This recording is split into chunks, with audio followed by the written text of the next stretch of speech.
This is PT Pro Talk, the podcast for physical therapists who want to improve their clinical skills and be more successful. I'm Mariana Parks, physical therapist and your host, and today I'm excited to share my conversation with Dr. Ryan Timmins, where we discuss hamstring strain injury, rehab, eccentric loading, and return to play.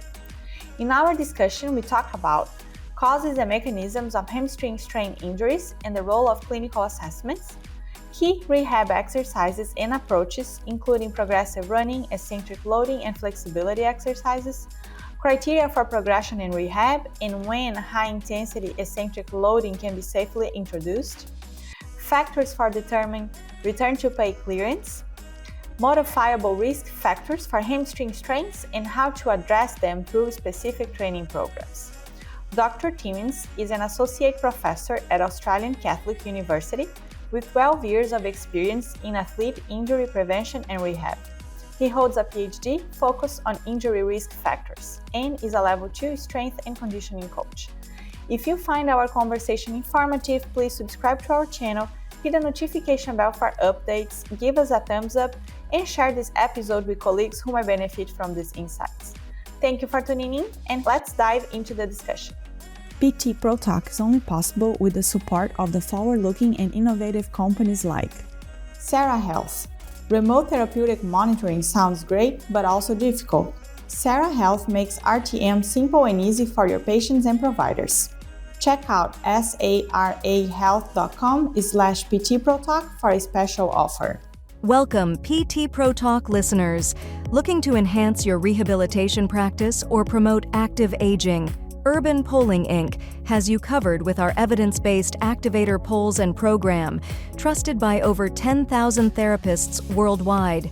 These unique polls, designed by an occupational therapist, improve stability, posture, and mobility for individuals with conditions like Parkinson's, stroke, arthritis, and ortho rehab. Visit urbanpolling.com/PTProTalk and enjoy an exclusive 30% off on CEU-approved courses and 20% off for activator polls. Hi, Ryan. Welcome to PT Pro Talk. How are you today? I'm good, Mary. How are you? Good. Doing well. Excited for our conversation today. So let's get started. Just tell us a little bit about yourself and your career. But firstly, thanks for having me on. It's a great little setup that you've got going, so I'm excited to be involved. I guess background for me, I started I'm an exercise and sports science, strength and conditioning kind of qualification by trade. I did my undergraduate studies in Queensland in sport and exercise science, and then ended up doing an honours degree focusing on hamstring fatigue and sprinting. Worked in sport for a bit. So in Australia, we have an elite soccer competition. So our version of, say, the Premier League, it's called the A-League.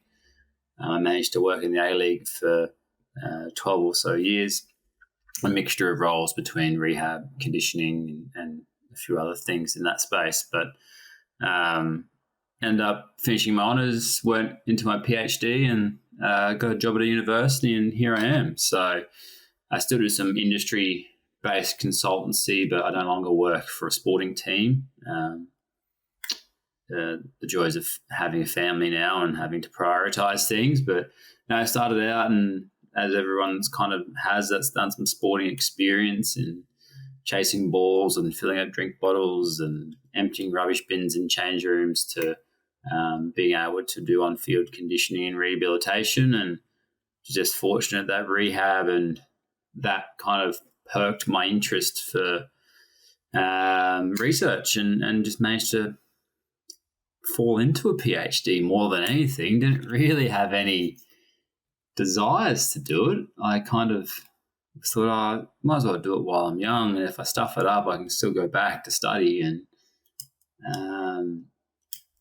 10 years later, I'm still at university. So, I'm finished that and just working there now. So that's kind of me.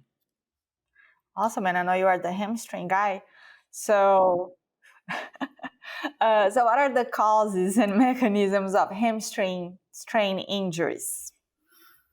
This is kind of an interesting one. It's kind of evolved over the decade, I reckon, since I've been looking at these things. And, most of the causes are still from running-based mechanisms. Back maybe 10 years ago, it used to be, okay, we're sprinting, we're maybe 5 or 6 strides into a cycle and we have an injury occur.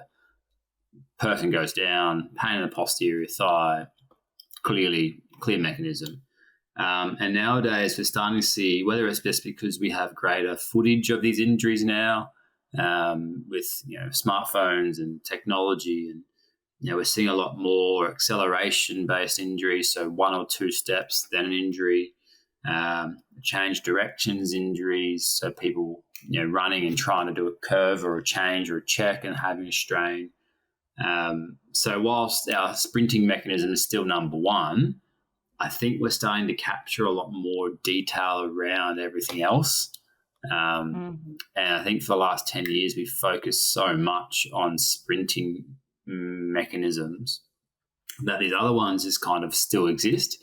And we're getting on top of the sprinting mechanism based ones. But I think it's probably part of, you attack the one that going to give you the best bang for your buck. And if you can stop every sprinting injury, then you'd be happy. But then these other ones, I think we've got a bit more attention around them now than we used to have maybe 10 years ago. So, I think it's a kind of a variable thing. And, take soccer or football as an example. It's still running and acceleration that tends to be the main one. But there's still some other ones that kind of come up here and there, and I don't think we've given them enough attention. And what are the key things that you're looking in your assessment?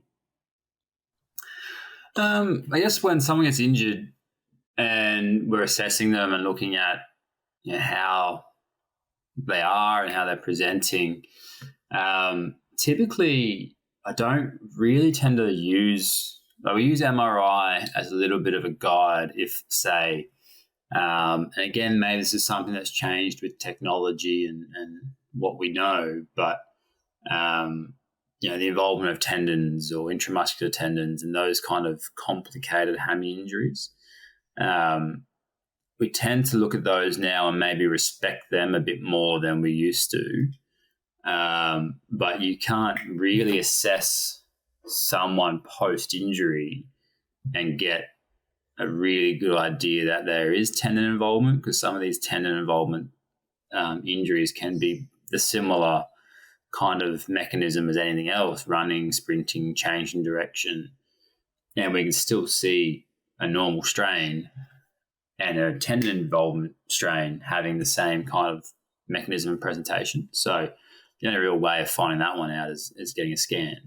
But typically it's pretty standard practice looking for pain on palpation, pain on stretch, and any pain on contraction. Normally trying to do it at shorter lengths and then longer lengths, and seeing if this pain is exacerbated at longer lengths, or if it kind of settles, if there's not much difference. It can kind of give you a gauge on how quick you can push these people. But typically, they're all isometric assessments as well. So, you might be lying in a bed, you might do some manual muscle testing, or you might get them to give you a resisted squeeze or something.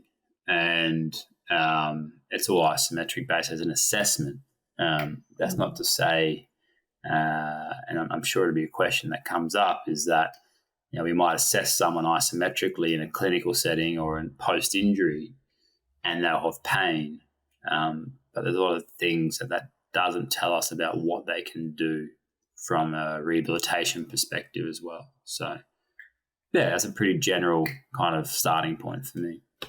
And like on the palpation, I was just curious, if it's tendon or muscle, like would the location be different? Like would that help to differentiate if it's like something on the tendon, like if it's more like proximal, or if it's more like muscle in the middle of the muscle? Yeah, it's hard, especially with proximal tendon, because it has that conjoint with semitendinosis as well. So there's a lot of tissue kind of floating around in that proximal area, being tendon, muscle things. And actually the proximal tendon or intramuscular tendon actually, you can see some cadaveric studies goes quite far down, almost 50% of the way through the muscle belly. So you could be palpating someone in a muscle belly, and that could be where their pain is. But this intramuscular tendon could have been damaged as well. But you're palpating the middle of the muscle belly, and the tendon still, that intramuscular tendon extends quite far down in some people. So, which is, yeah, like you said, if you're proximal tendon, it's pretty clear. It's, you know, right up near the tuberosity. You're pretty confident that that's it. But then when you get to the muscle belly, like I said, some of these tendons, and you might even see in some cases, the distal tendon will cross over with the proximal tendon in that mid-muscle belly sometimes, because it actually extends quite far up. And I think, yeah, we kind of assume it's almost segmented in that tendon, muscle, that's it. And then there's no kind of like crossover, but it's more of a extension of the tendons into the muscle. And then there's this muscle belly, which has some tendinous kind of structures around it. So it's not a classical kind of muscle tendon setup sometimes. And especially makes it hard with the palpation from trying to determine that if it is a tendon tissue or a muscle tissue, it's not always as precise as it could be. Mm-hmm. Mm-hmm. I remember in one of the studies that I read that was saying like to kind of like see the distance from the pain to palpation to the tuberosity, ischial tuberosity. I don't remember what was Yeah, I think that's probably an Askling paper from a few years back. Yeah, that was definitely it was actually one of the better predictors for prognosis, I think, was the distance of the pain from the ischial tuberosity. Mm-hmm. It's quite an interesting concept still. And what was, now I forgot about it. So what was I read so many different things. I have a lot of notes, but help me out. So what was that? Why is important the distance to measure? Just trying to see the recovery. I think it's hard because it's one of those things. It always got done. It's one of those clinical things that was just always done, and they never really justified why it was done. But it just kept being done, I guess. And theoretically, I guess you'd say that if you're, if you've got tendon involved based on that distance from the palpation, then maybe that could indicate a greater severity or time to recover because of a greater likelihood of having proximal tendon involvement. But I think since then we've definitely seen a lot more in our understanding of the anatomy of the muscle, that palpation could be clear, but there still be damage to the intramuscular tendon.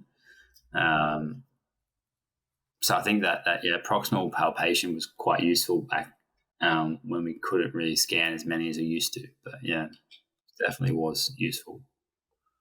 Mm-hmm. And like you briefly mentioned the MRI that you use as a guide, right, to see if there is involvement on the tendon or muscle. So is that something that you commonly use, or what is your opinion? Like, is that something that we should be using, or it's not very useful, or in which situations? I think in unique situations where you might have a recurrent injury and they're not responding, or they are responding but then they're re-injuring, I think in 95% of your cases you could be able, and you should be able, to probably treat them effectively and rehab them and get them back to return to play without needing to see a scan. I think the scans are probably a good case for ones where they're tricky, or they might be recurring. A good cases might be where you might see good progress within 10 to 14 days.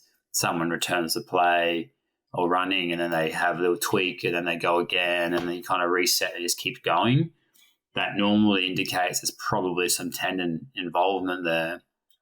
But again, this is my kind of argument is, well, if that's happening and you know that there's tendon involvement, you don't really need the scan, kind of. I say it's one of those things. It helps you reaffirm that there's an issue, but you already know there's an issue because a person keeps re-injuring. So why do you need to go scan someone to say there's already an issue?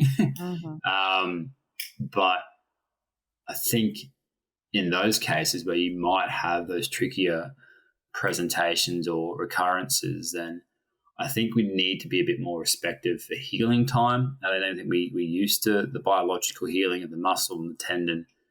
We focus on trying to get people back as quick as we can and as healthy as we can. But then, we're getting people back within 3 or 4 weeks, but there's some pretty good evidence to suggest that the biological healing of the tissue can take up to 14 days. So if we're pushing beyond that, which is not a bad thing, maybe that extra 1 or 2 weeks to make it a 5 or 6 week return might limit this kind of option to recur and re-injure. Okay. And so what are some common exercises that you use on hamstring strain injury rehab? So typically ones that I'll use early on, even in presentations where there's pain on contraction, pain on palpation, and pain on stretch, typically will involve things such as a glute hamstring bridge. So on your back, feet on a bench and just bridging up, 2 legs up, 2 legs down. A 45-degree back extension is a pretty good one. You can modify range. So on in a chair with your heels locked in and you kind of go down and come up. And then a modified kind of slider exercise where you're on your back. Your heels might be on maybe a TRX or a hanging device, or you slide them along the floor. And that theory and evidence behind what we've thought around that is because a lot of clinical assessments tell you what you can't do.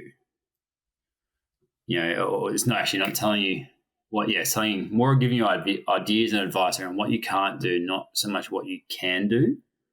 And so, for example, if I find someone who has an injury and you come in and pain on stretch, pain on palpation, pain on contraction, your contraction's isometric and you've got pain, so therefore it's telling me you can't do isometric contractions because it gives you pain. But it doesn't tell me what you can do. So it doesn't tell me that you could possibly do a modified 45-degree back extension with a shortened range. You could probably do a modified slider. You could probably do those kind of things, but I haven't actually assessed that. I've just assessed if you have pain isometrically, which you do.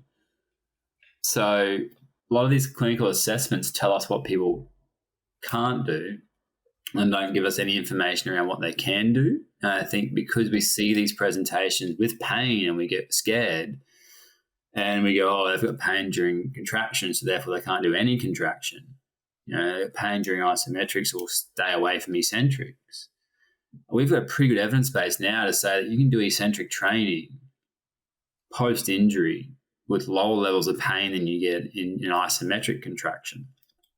So if you control the exercise within, respect to comfort and pain and all those things, there's no reason why an eccentric exercise can't be done in the first week post-injury instead of the traditional clinical guidelines, which are we wait until the person has no pain isometrically during a clinical assessment and then they can do eccentrics. This can take up to a week. So you miss a week of eccentric loading in that tissue because we went on what they can't do, not what they can do. We didn't try to see what they could do. A lot of people can do eccentric actions with moderate levels of discomfort much easier than they can isometrically post-injury. But yeah, we spend those first 7 to 10 days doing isometrics, which cause pain. So it's just one of those weird clinical things that exist. So yeah, I'm a big advocate for trying to see what your patient can do and use that as a guide as how you progress, and then use exercises such as with the 45-degree back extension or with a slider or a bridge where you can progress and regress within it. So if you do a bridge off the ground, you can do 2 legs, and then once that is fine, or you can do that with, maybe 3 out of 10 pain or nothing more. Then you can maybe progress for single leg variation. You can modify range, initially double leg, get to the point where you might get that 4 out of 10 pain, and then change, reduce, or modify range of motion, go to a single leg variation, make it harder. Same with the 45-degree back extension. You can add weight, you can reduce range initially. You'll find with the 45-degree back extensions that typically people will have pain on the way up, but not on the way down. So they'll have pain on the concentric phase, not the eccentric phase. Again, suggesting that we're not testing what people can do, we're saying what they can't do, which is always quite an interesting thing to consider, especially when you get a bit nervous around rehabbing some patients. But just give them a go and see what they can do. Constrain the exercise so it's safe, but then give them the capacity to find out what they can do instead of trying to limit what they can do by telling them what they can't do. Mm-hmm.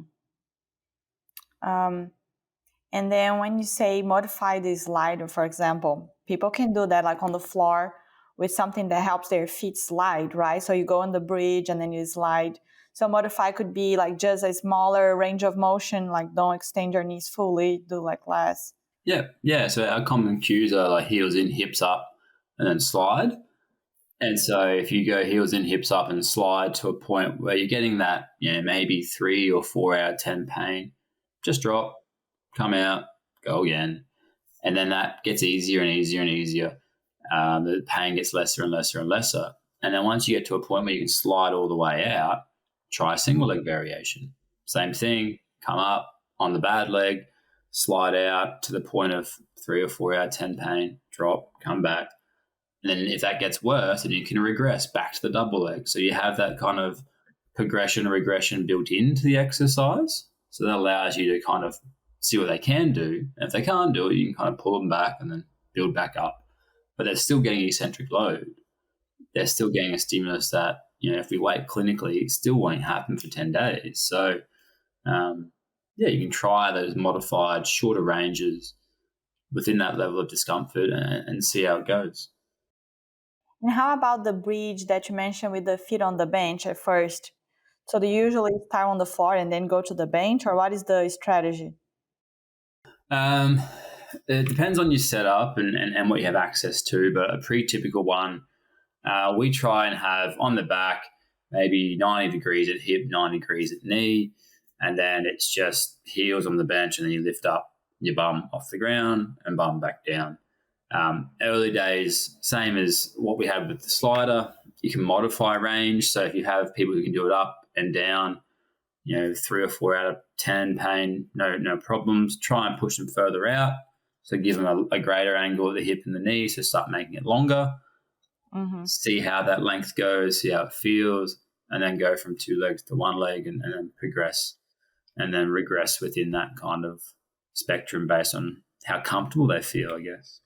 Mm-hmm. And like between the bench and the floor would be considered easier?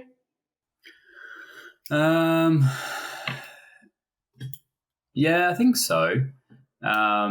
We typically do it on the floor with their feet on a bench because it's more stable. But if there's other variations that tend to help, I think, our focus is trying on to get as much hammy loading as we can. And then as longer length as you can eventually. Mm-hmm. I was just thinking if you start on the floor and then the bench could be a progression because it's harder or not. So I guess I think and that's the thing is we've kind of got, I think that then that's like you're getting shorter and shorter lengths. So it could be a good starting point for maybe someone who has significant pain and discomfort. So maybe on the floor and then you progress to the bench. If they've got really high levels of discomfort. But typically, again, they'll probably have that during the up phase. And then when they're up, they'll be able to lower, normally pretty pain-free. And mostly what will happen is they'll just offload their bad leg with their good leg in that double leg variation on the way up. And then on the way down, you'll find that they'll be able to load their bad leg on the way down pretty comfortably. So that's why the bench tends to be just a standard starting point for us, because they do have discomfort. We just tell them to use your good leg as a bit more on the way up. And then you get up, even it out, and then drop down. And they tend to again, there's some phenomenon that we haven't really investigated, and it's probably a pain neuro researcher question, but we just don't see the same level of discomfort eccentrically post-injury as we do isometrically during assessments. That's so interesting. I wouldn't think that.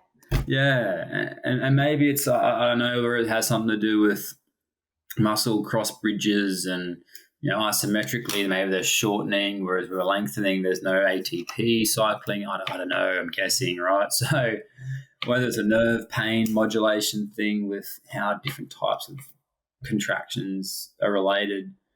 But yeah, it's just one of those weird phenomenon. But as people who work with injured athletes, you kind of go, oh, all right, well, you're injured. You hurt to squeeze isometrically, so I won't let you do anything that's supposed to be harder. But it's actually, sometimes you just don't know, because some of these guys and they tend to be pretty comfortable at doing eccentrics at a shortened range. Yeah. Within 5 days of injury, some of them. That is interesting. Yeah. And then pain-wise, you're always looking to go up to 3 or 4 out of 10, no more than that. Yeah, and that's based on some tendon research, and again, we've typically seen that as a pretty safe level of discomfort. Most people will have low levels of pain or discomfort during exercise. Mm-hmm.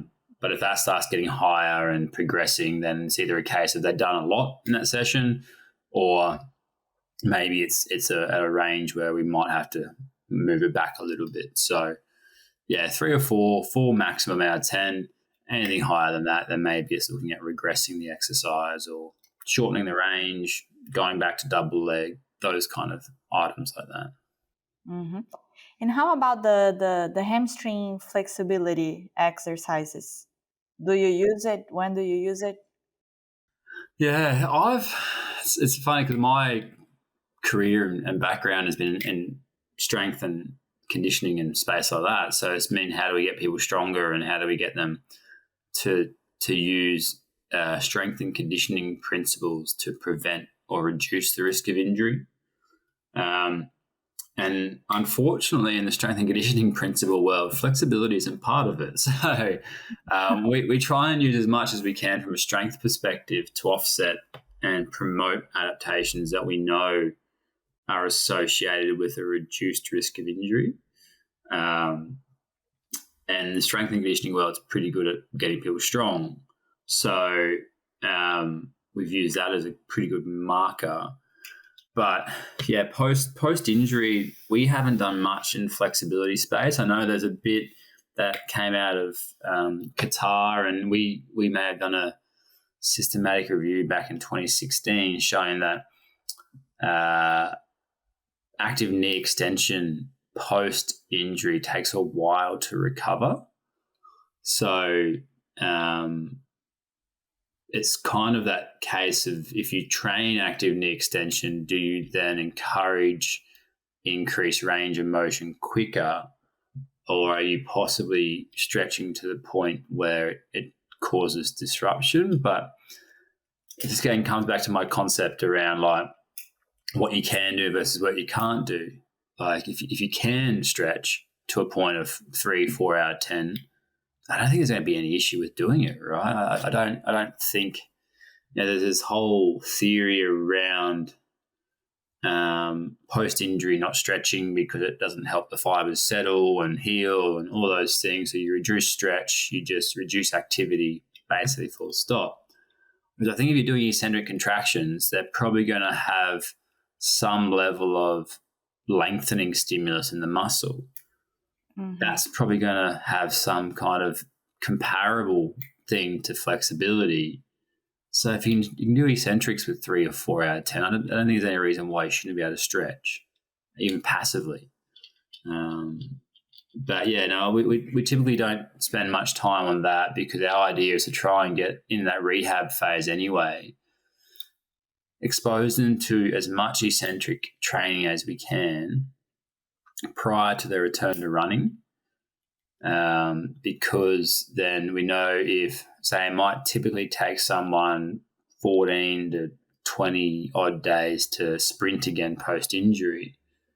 So if we can, say, get 7 to, say 2 weeks of eccentric training into them before they sprint, that's probably going to be beneficial a little bit more than if we can get 2 weeks of stretching into them. But we don't know. We've never looked at it. So, Mm-hmm. So, like, for example, if you are with someone, with a patient that doesn't have full knee extension, like the not full range of motion, would you then, after rehabbing for a while, would you then think about doing some stretching? Or yeah, absolutely. Yeah, absolutely. I think there's a level of trying to address some of those deficits. Absolutely, is a benefit. I think, typically in my mind, when an injury occurs, is how can I get them stronger and get more eccentric dose into them before they sprint again. I think that's the main focus. Then if we, like you said, if they have reduced knee extension range of motion, can we work on that as well? It's not going to take away from what we're trying to achieve. So absolutely, I think it's just, it's not always the focus, because normally some of these rehab sessions can take up to 45 minutes. So trying to get people to stretch after all that or another day, probably something that's a bit tough to squeeze in sometimes. Yeah. And what is your criteria to progress the exercises? So typically it's pain less than 4 out of 10. And then I prescribe them a repetition range. And a lot of this work comes from one of our Ph.D. students, Jack Hickey. And so Jack kind of developed all of this in his kind of work and tested the boundaries of what we can and can't progress with. Mm-hmm. But it's setting them repetition ranges. So maybe 3 sets of 6 to 8 repetitions on the 45-degree back extension.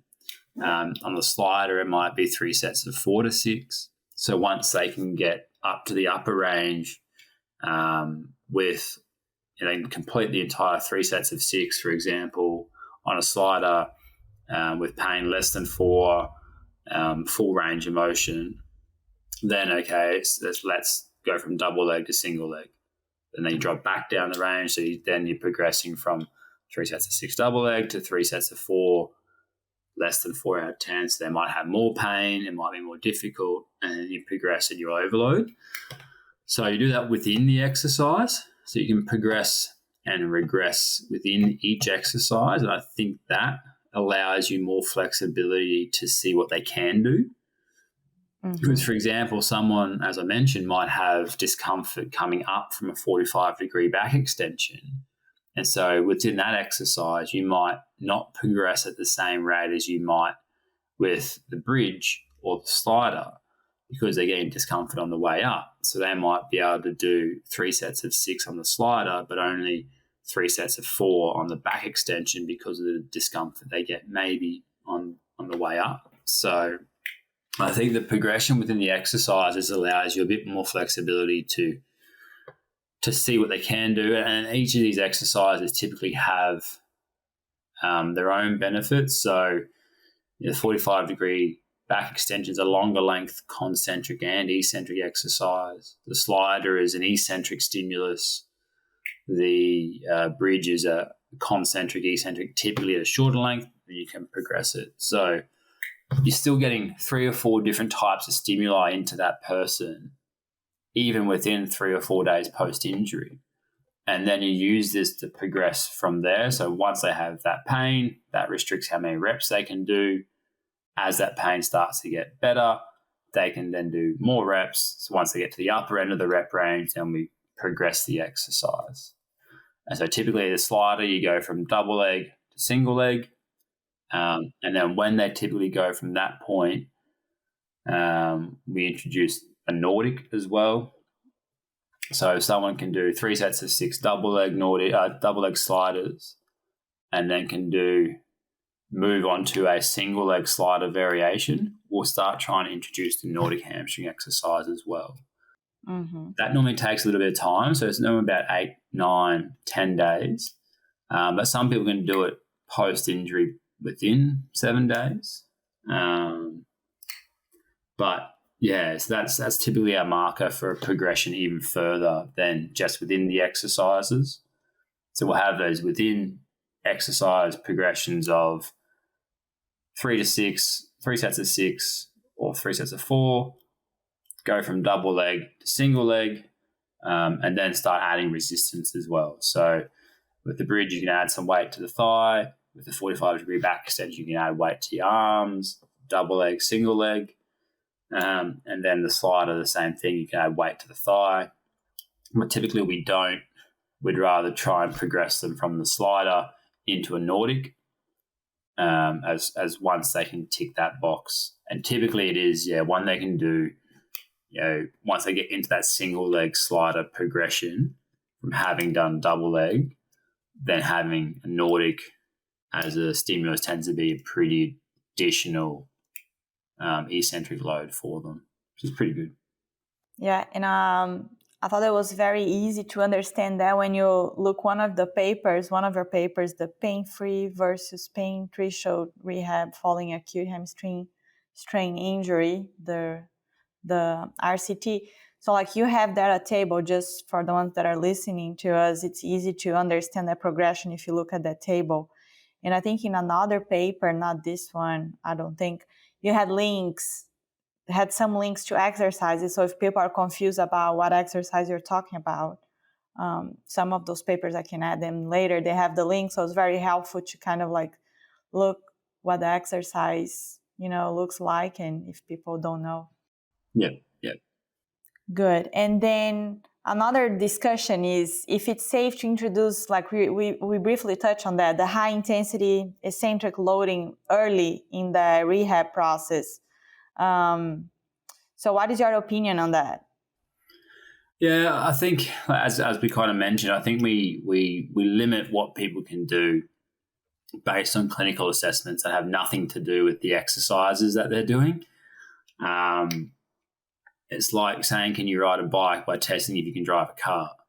So I think if we can say, let's see if you have capacity to do an exercise, does it cause discomfort? And, these 3 exercises plus that Nordic, they're just what we've used. And like you said, we've got some evidence now with the RCT in that space.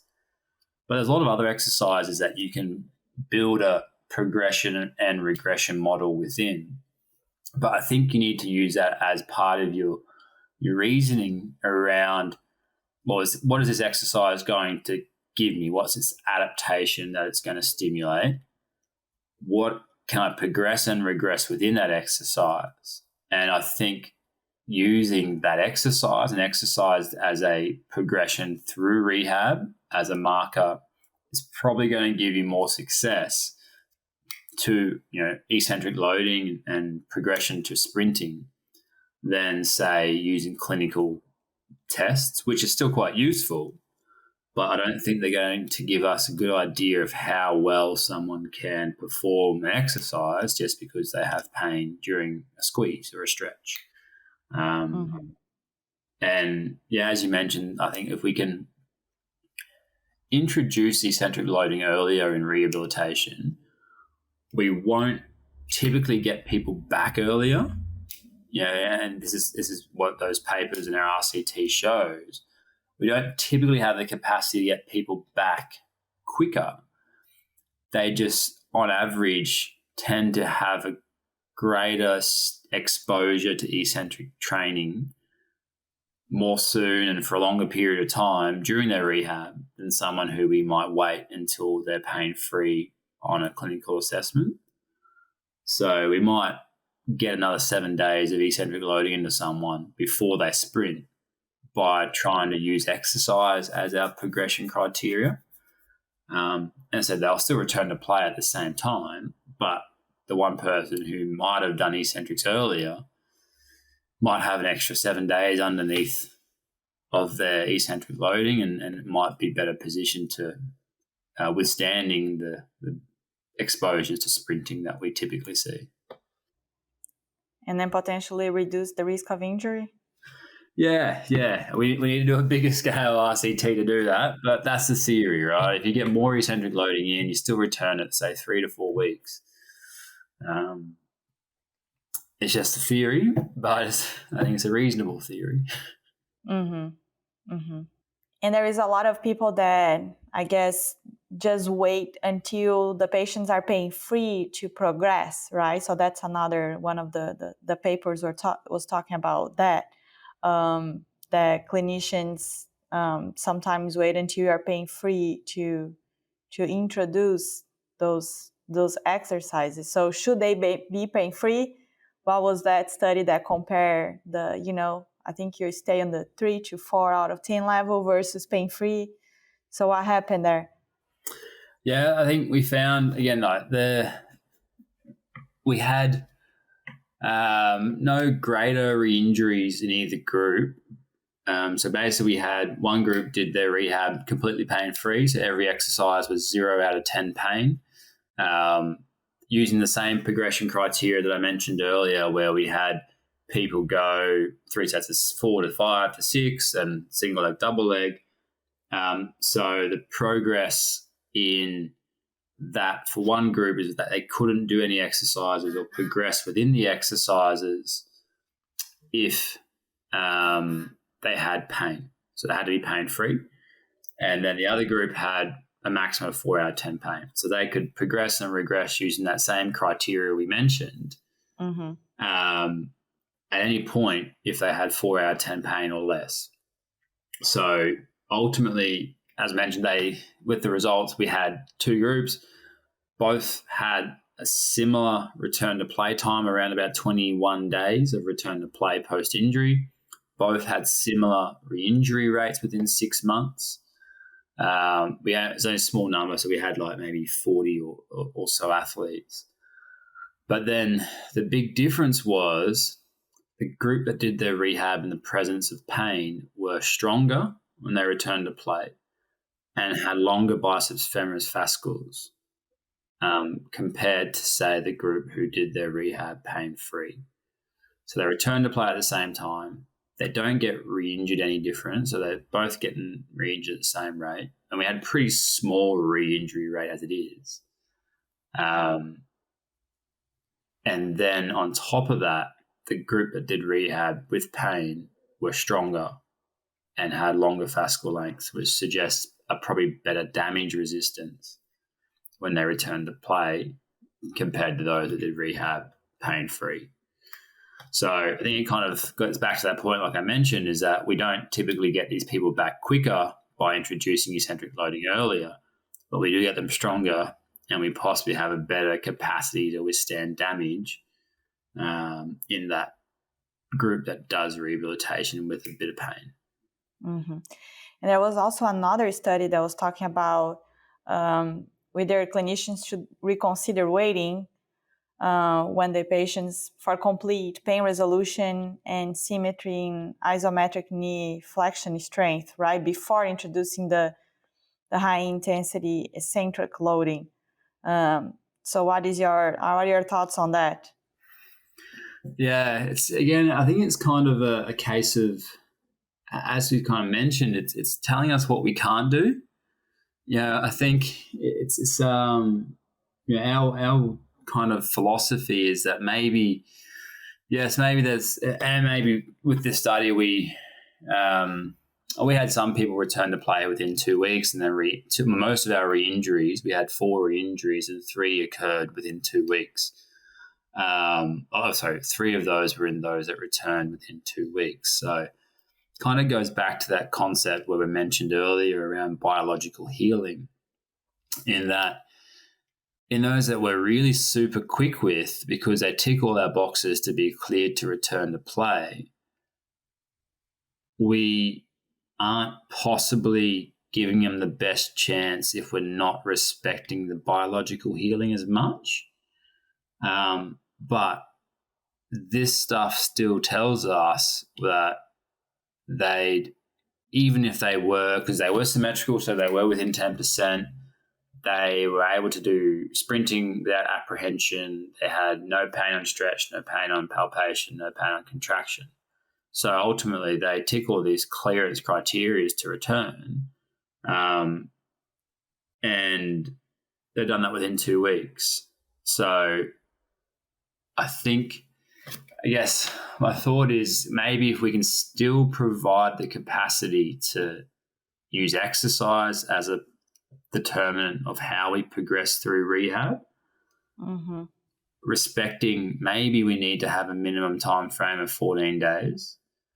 I don't think markers of between limb symmetry or capacity to do things in a clinical assessment will give us much more insight than we know already on how much people can do during rehab.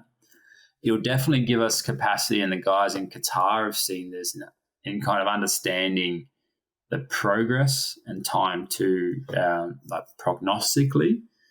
They've seen some stuff with the recovery of active knee extension range in Qatar where as that starts to get closer and closer and more symmetrical, you're pretty close to predicting when the athlete might be able to return to play. I think that's probably useful from that perspective, but I don't think it's very useful in providing us the capacity to tell us what the athlete can and can't do in a rehab setting. So if we have controlled exercises with modified ranges as needed, we progress, we regress within the exercise, but still going to have a pretty successful outcome. And these clinical markers might give us a good idea of when they can go back to play, but they still probably shouldn't determine what we can do during that rehabilitation. And since you were talking about return to play, so what criteria do you use to determine the return to play clearance? Yeah, it's hard because typically we deal with cases, and those studies that we mentioned, there were scenarios where the athletes were doing rehab with us, and when they tick these boxes, we send them back to the clubs, and then that's it from us. So that doesn't mean they're going to go play. That means we said the rehab is complete. They've ticked all our boxes from a rehab perspective. We think that they can play if you let them play. Whether they play on the weekend or have capacity to, that's entirely the sporting organisation's decision.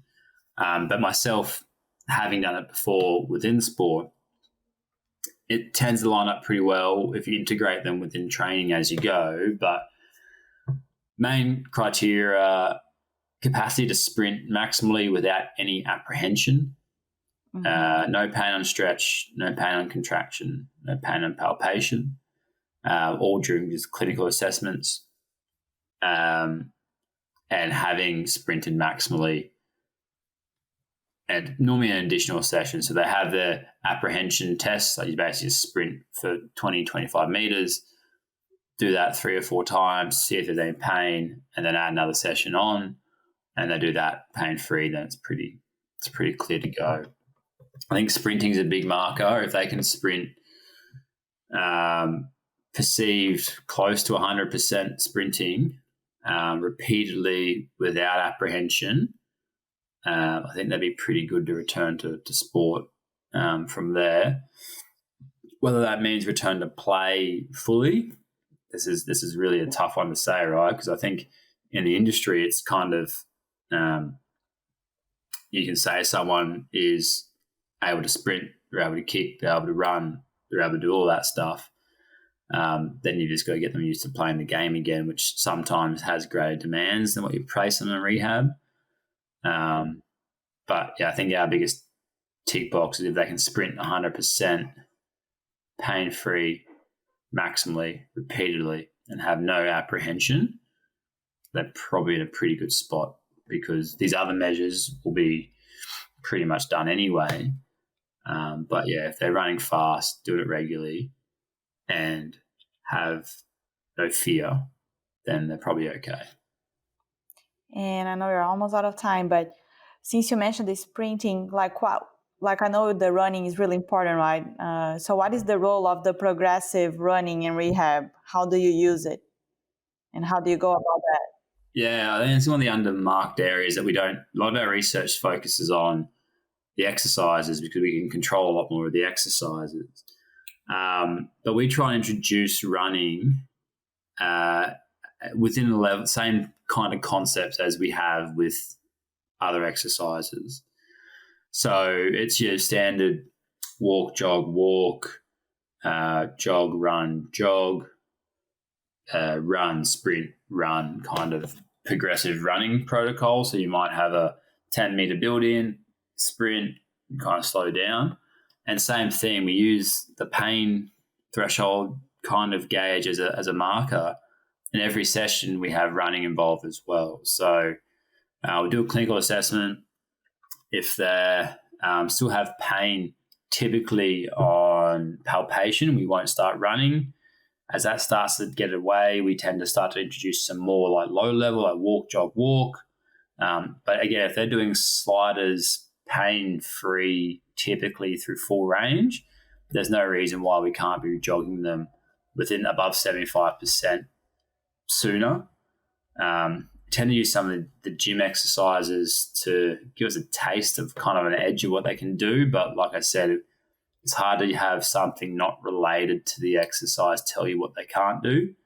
So the best thing is to try and get them out there and control it as best you can and use pain as a discomfort. So just a 10-meter walk into a jog, into a walk, progress, build up, make that 20 meters, make it a little bit longer, then make it harder.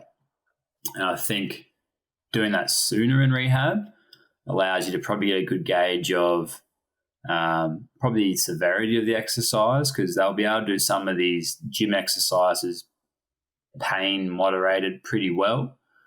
But as they start running, or that kind of progression from jog to run and then run to sprint, that tends to be a pretty good gauge on how severe the injury might be, because that tends to be the one that has pain or discomfort or apprehension more so than a gym exercise would. Yeah. Do you use the 9-stage progressive running protocol? Yeah. So that's from Asilda et al. From maybe mid 2000s, early 2010s, and yeah, so that's the typical protocol where we have it. It's within that. It's walk, jog, walk.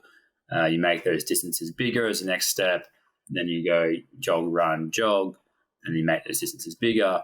And then it's run, sprint, run, and then you kind of progress that as you go. I think that's typically a pretty successful model. It's pretty general. It doesn't include any change of direction, doesn't include any kicking. But from a research perspective, we have to be pretty tight on what we do to say that stimulus adaptation is because of stimulus X. Because we did adaptation, we expose them. So, yeah. And that table is also on the same paper with the exercises. So if people want to check, I'll put the name on the show notes. It's good to just visualize the progression. And then like pain, do you control the pain while they're running? Or usually like if they feel pain, it's going to be while they're running, or maybe like they feel after they're running pain? Yeah, so normally the question we ask is, did you have any pain during that? So we'll ask them after. So they'll do the effort and go, did you have any pain during that? If so, was it less than 4? If it was more, then we'll regress and then we'll work within that as well. So I think that's probably better than it's hard to kind of talk to them during it because they're running. So we typically go, do you have any pain after? Was that during, and you have that discomfort then, and then you modify based on that. Okay. And just briefly to finalize, risk factors for hamstring strain injuries. What are them? Getting older, having had a history of injury, they're typically two of the main ones, so that you can't change those. We've seen a bit now in muscle structure, so with biceps femoris fascicle length as a assessment being associated with an increased risk of injury. And And eccentric weakness is a pretty good one as well. Like nowadays, with the advent of the Nord board, a lot of people can measure eccentric strength now and are getting a lot stronger than they used to be. So in the strong people, it's not typically an issue, but those that are weak during an eccentric exercise tend to be at a greater risk of injury than those that tend to be stronger. Mm-hmm. And long length exercises would be the hip extension. Consider a long length exercise. Yeah. So the 45-degree hip extension is a pretty good long length exercise. You can control range, you can load intensity, you can control most movement. It allows you to get some good posterior thigh stimulus, whereas sometimes with RDLs or variations of those, you get a lot of, when you get heavy, you get lumbar spine and thoracic issues as well. So, Great. So that would address those risk factors. Absolutely. Okay. And if people want to learn more about the topic, any place that you recommend them to go, any resources? Your podcast? No. We've got a pretty comprehensive library now on our Twitter or X, whether it's myself or David Opar or Jack Hickey. We've got a pinned tweet which has access to all our free access publications. And most of those are through the uni website, so they're not as fancy as everyone else. So they're free, they're kind of readily accessible, and they're pretty good. Our library does a really good job of sharing a lot of our publications in a free access kind of way. So if you don't have access to a library university, you can find those at it's called the Australian Catholic University Research Bank. So you find all our papers in there and they're all free. So they're pretty good to go. Awesome. And if people want to find you or reach out to you, how they can contact you? So my Twitter /X is Ryan_Timmins. But also my email is ryan.timmins@acu.edu.au. Happy to chat, as long as I'm not unwell, as I was the other week. But no, I'm happy to chat to anyone with any questions that they might have along the way. Awesome. Ryan, thank you so much for your time and for sharing all your knowledge, your research, and helping us here with some rehab insights. So hopefully we can help our patients and be more successful in our treatment. So I appreciate your time. No, thank you very much. I appreciate being invited along.